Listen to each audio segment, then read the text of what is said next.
নমস্কার।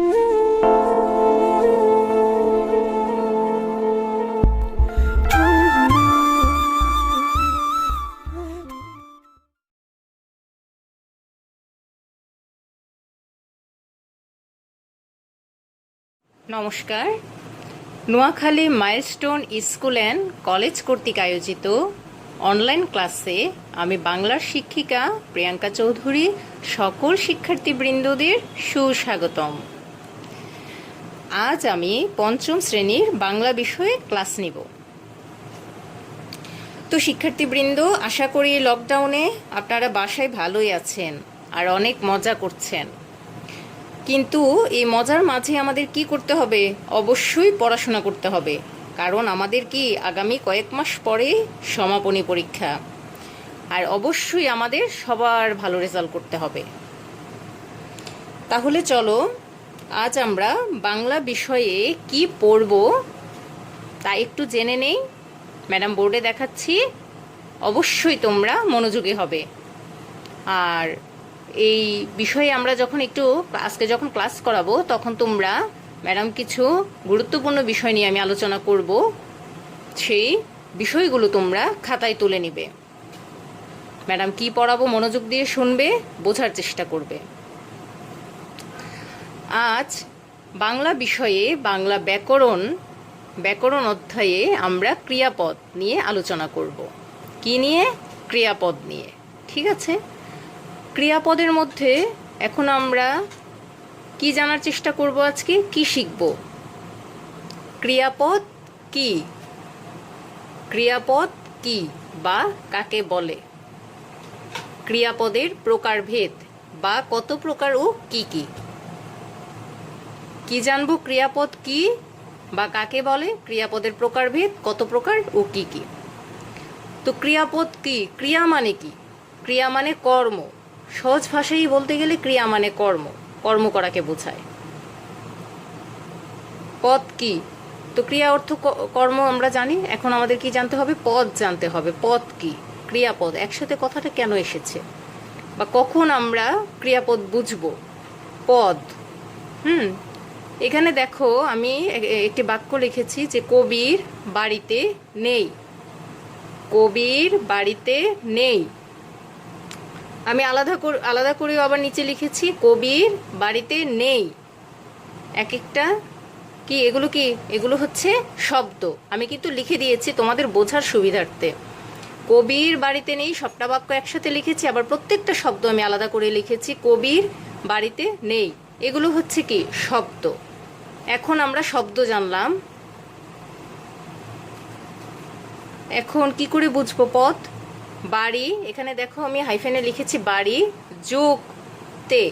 তে কিন্তু আলাদা যুক্ত হয়েছে, এই বাড়ির সাথে তে কিন্তু আলাদা যুক্ত হয়েছে। ঠিক আছে। কবি, কবি বলতে তো জানি কাজী নজরুল ইসলাম, রবীন্দ্রনাথ ঠাকুর, জসিমউদ্দিন, বিভিন্ন কবি আছে, কিন্তু যখন কবির তখন কি একটা নাম চলে এসেছে, কি যুক্ত হয়েছে? র।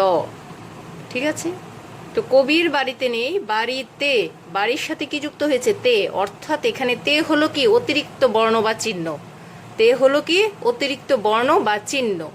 এখানে সহজ করে বুঝতে গেলে যে এটা অতিরিক্ত একটা বর্ণ বা একটা চিহ্ন স্বরূপও বলতে পারো।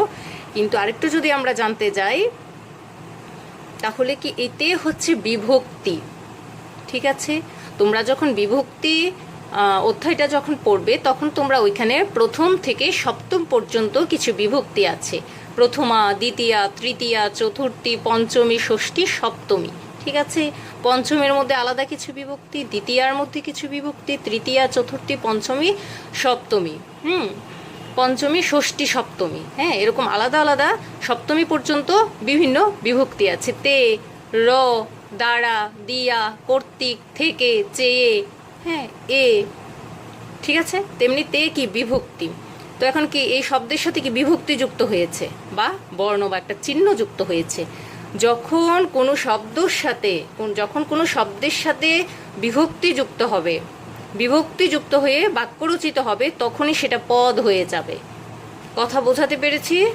তখন কি সেটা পদ হয়ে যাবে। শব্দে যখন বিভক্তি যুক্ত হয়ে যায় তখন কি হয়ে যায়? তা পদ হয়ে যায়। এবার পেয়েছো ক্রিয়াপদ কি? ক্রিয়া মানে কি? কর্ম। আর পদ তো বুঝিয়ে দিয়েছি। শব্দের সাথে যখন কোনো বিভক্তি যুক্ত হয়ে সেটা পরিপূর্ণ অর্থ প্রকাশ করবে তখনই তা কি হয়ে যাবে? পদ হয়ে যাবে। এখন আমরা ক্রিয়াপদটা জানলাম, এখন ক্রিয়াপদ কি? ক্রিয়াপদ কি সেটা জেনেছি, এখন কাকে বলে? ক্রিয়াপদ কাকে বলে? দেখো এখানে আমি কি লিখেছি? মনির বই পড়ছে। মনির বই পড়ছে। আরেকটি বাক্য দিয়েছি, তোমরা আগামী বছর সমাপনী পরীক্ষা দিবে। প্রথমটা কি দিয়েছি? মনির বই পড়ছে। দ্বিতীয়টা কি দিয়েছি? তোমরা আগামী বছর সমাপনী পরীক্ষা দিবে। ঠিক আছে, এখানে দেখো পড়ছে, ঠিক আছে, পড়ছে। কি পড়ছে? বই পড়ছে। তারপর কি দিয়েছি? দিবে। এখানে কি লিখেছি? তোমরা আগামী বছর সমাপনী পরীক্ষা দিবে। কি দিবে? পরীক্ষা দিবে। পরীক্ষা কি? একটা কাজ করা বোঝাচ্ছে না? পরীক্ষার হলে যাবে, পরীক্ষা দিবে, সেই সময়টা কি? একটা কাজে যুক্ত থাকবে তোমরা। মনির বই পড়ছে। কি পড়ছে? বই পড়ছে। এটা কি? সে একটা কাজ করছে। ঠিক আছে, এগুলো কি? আলাদা একটা পদ। পর যুগ কি? ছে। আমি কিছুক্ষণ আগে বলেছি যে বিভক্তি যখন যুক্ত হয়ে যাবে তখন কি? তা পদে রূপান্তরিত হয়, বা তখনই সেটা বুঝে নিবে সেটা পদ। পর, পর কি যুক্ত হয়েছে? ছে। দিবে, এ, এ যুক্ত হয়েছে। ছে এবং এ কি? বিভক্তি। তো এগুলো কি? পদ। ঠিক আছে, এখন পদ দেখেছি আমরা। এখন যে ম্যাডাম উপরেও তো দেখালেন, ওইগুলো শব্দ চিনলাম, পদ চিনলাম, নিচেও দেখালেন, ওখানে কি দেখেছি? পদ। এখন এই নিচের লাইনগুলো আমি কেন দিয়েছি? দিয়েছি ক্রিয়াপদ কি সেটা বোঝার জন্য। মনির বই পড়ছে। কি পড়ছে? বই পড়ছে। একটা কার্য বোঝাচ্ছে, কর্ম করা বোঝাচ্ছে, কাজ করা বোঝাচ্ছে। ঠিক আছে, তোমরা আগামী বছর সমাপনী পরীক্ষা দিবে। কি দিবে? পরীক্ষা দিবে। এটা একটা কাজ করা বোঝাচ্ছে, একটা কাজ সম্পাদন করা বোঝাচ্ছে, শেষ করা বোঝাচ্ছে। তাহলে ক্রিয়াপদ কাকে বলে? তো কাকে বলে? ক্রিয়াপদের সংজ্ঞাটা কি দাঁড়ালো? যে পদের দ্বারা, যে পদের দ্বারা কোনো কার্য সম্পাদন করা বোঝায়, যে পদের দ্বারা কোনো কার্য সম্পাদন করা বোঝায় তাকেই ক্রিয়াপদ বলে। ঠিক আছে, যে পদের দ্বারা কোনো কার্য সম্পাদন করা বোঝায় তাকেই ক্রিয়াপদ বলে। এখন কি? ক্রিয়াপদ একদম পরিষ্কার। ক্রিয়া মানে কি? কর্ম। ঠিক আছে, আর পদ কি? যখন কোনো শব্দের সাথে, যখন কোনো শব্দের সাথে বিভক্তি যুক্ত হয়ে যাবে, বিভক্তি যুক্ত হয়ে কি? পরিপূর্ণ অর্থ প্রকাশ করবে, তখনই তা পদ হয়ে যাবে। আর ক্রিয়াপদ কি? যে পদের সাথে, যে পদের দ্বারা বা যে পদের সাথে, যে পদের দ্বারা কোনো কার্য সম্পাদন করা বোঝায়, কোনো কাজ শেষ করা বোঝায়, কোনো কর্ম করা বোঝায়, তখনই তাকে ক্রিয়াপদ বলে। কথা বোঝা গেছে? অবশ্যই খাতায় তুলে নিবে। ঠিক আছে, মনোযোগ দিয়ে দেখো। তারপর কি? ক্রিয়াপদের প্রকারভেদ কত প্রকার ও কি কি? ক্রিয়াপদের প্রকারভেদ, ক্রিয়াপদের প্রকারভেদ নির্দিষ্ট করে কিছু নেই যে ক্রিয়াপদের প্রকারভেদ দুইটি বা দুই ভাগে ভাগ করা যায়, তিন ভাগে ভাগ করা যায়। ঠিক আছে, আবার কোনো কিছুর উপর নির্ভর করেও ভাগ করা হয়নি। আমি এখানে উল্লেখ করেছি, এই দেখো, বিভিন্ন অর্থে ক্রিয়াপদকে বিভিন্ন ভাগে ভাগ করা যায়। আমি কি লিখেছি? বিভিন্ন অর্থে ক্রিয়াপদকে বিভিন্ন ভাগে ভাগ করা যায়। বিভিন্ন অর্থ মানে কি? অনেক কিছুর উপর নির্ভর করে ক্রিয়াপদটাকে অনেক ভাগে ভাগ করা যায়। এখন দেখো অনেক অর্থ কি? ক্রিয়া। আমি প্রথমে কি দিয়েছি? ক্রিয়া। আমি দেখো এখানে ছক করে দিয়েছি তোমাদের সুবিধার্থে, বোঝার সুবিধার্থে, যেন তোমরা একটু সহজে বুঝতে পারো। ক্রিয়া প্রথমে কি? দুই ভাগ, সমাপিকা ক্রিয়া, অসমাপিকা ক্রিয়া। ঠিক আছে, সমাপিকা ক্রিয়া, অসমাপিকা ক্রিয়া। এখন সমাপিকা ক্রিয়া কি? আমি একটু মুখে মুখে বলতেছি, দেখো আমি একটু মুখে বলে দিচ্ছি তোমাদের। আগামী ক্লাসে আমি উদাহরণ সহকারে এগুলো বোর্ডে বুঝিয়ে দিব, তখন তোমাদের কাছে আরেকটু পরিষ্কার হয়ে যাবে। সমাপিকা ক্রিয়া, সমাপিকা ক্রিয়াটা কি? যে ক্রিয়া দ্বারা, সমাপিকা ক্রিয়া মানে কি? শেষ করা, সমাপ্ত হয়ে গেছে। যে ক্রিয়া দ্বারা বাক্যের অর্থ সম্পূর্ণ প্রকাশ পায়, যে ক্রিয়া দ্বারা কি বাক্যের অর্থ সম্পূর্ণ প্রকাশ পায়, সম্পূর্ণ অর্থটা প্রকাশ করা বোঝায়, শেষ হয়ে গেছে, সম্পূর্ণ অর্থটা প্রকাশ পেয়ে গেছে, হ্যাঁ, কোনো কিছু না বোঝার মতো নেই, তখনই তাকে সমাপিকা ক্রিয়া বলে। আমি মুখে উদাহরণ দিচ্ছি, একটু শোনো মনোযোগ দিয়ে। সেতু স্কুলে যায়, সেতু স্কুলে যায়, কোথায় যায়? স্কুলে যায়, শেষ কিন্তু এখানে আর কোনো কিছু আমাদের জানার নেই। সেতু স্কুলে যায় শেষ হয়ে গেছে সমাপিকা ক্রিয়া। ঠিক আছে, তারপর কি? অসমাপিকা ক্রিয়া। অসমাপিকা ক্রিয়ার মধ্যে কি? অসমাপিকা ক্রিয়া, সমাপিকা ক্রিয়া কি? যে কাজটা শেষ হয়ে যাবে সেটা হচ্ছে সমাপিকা ক্রিয়া। আর অসমাপিকা ক্রিয়া কি? যে কাজ শেষ শেষ হয় নাই, এখনো বাকি আছে শেষ হওয়ার, সেভাবে অর্থটা বোঝাচ্ছে, তাই হচ্ছে অসমাপিকা ক্রিয়া। উদাহরণ কি? সে বই নিয়ে আমি বাড়িতে গিয়ে। একটা উদাহরণ কি? সে বই নিয়ে, আরেকটা উদাহরণ কি? সে বাড়িতে গিয়ে বা আমি বাড়িতে গিয়ে। এখন বাড়িতে গিয়ে আমি অনেক কিছু করতে পারি, বই পড়তে পারি, ঘুমাতে পারি, গোসল করতে পারি, নামাজ পড়তে পারি, ঠিক আছে, অনেক কাজ আমি করতে পারি, আমি কিন্তু শেষ করিনি বাক্য, সেটা হচ্ছে অসমাপিকা ক্রিয়া। হ্যাঁ, সে বই নিয়ে কি করছে? সে বই নিয়ে গুছাচ্ছে, সে বই নিয়ে পড়তে বসছে, সে বই নিয়ে অনেক ব্যাগে ব্যাগে ঢুকাচ্ছে, অনেক কিছু বোঝাচ্ছে, কিন্তু সেটা প্রকাশ পায়নি, শেষ হয়নি, তখনই সেটা অসমাপিকা ক্রিয়া। ঠিক আছে, প্রথম কি? সমাপিকা ক্রিয়া, অসমাপিকা ক্রিয়া। তারপর আরও কিছু বিভক্ত করা হয়েছে ক্রিয়াকে, কি? সকর্মক ক্রিয়া, অকর্মক ক্রিয়া, দ্বিকর্মক ক্রিয়া, প্রযোজক ক্রিয়া, যৌগিক ক্রিয়া, মিশ্র ক্রিয়া। ঠিক আছে, প্রথম কি? সকর্মক ক্রিয়া। হ্যাঁ, সকর্মক ক্রিয়াটা কি? যে ক্রিয়ার কোনো কর্ম থাকে, একদম সোজা, কিন্তু একটু মনোযোগ দিয়ে শোনো, বোঝার চেষ্টা করো, একদম সোজা। সকর্মক কি? যে ক্রিয়ার কোনো কর্ম থাকে, হ্যাঁ, সেটাই হচ্ছে সকর্মক ক্রিয়া, সেটাই হচ্ছে সকর্মক ক্রিয়া। যেমন স্বপন চিঠি লিখছে, কর্ম আছে, কি করছে? চিঠি লিখছে, সেটা সকর্মক। তারপর কি? অকর্মক ক্রিয়া, কোনো কর্ম নেই, অকর্মক।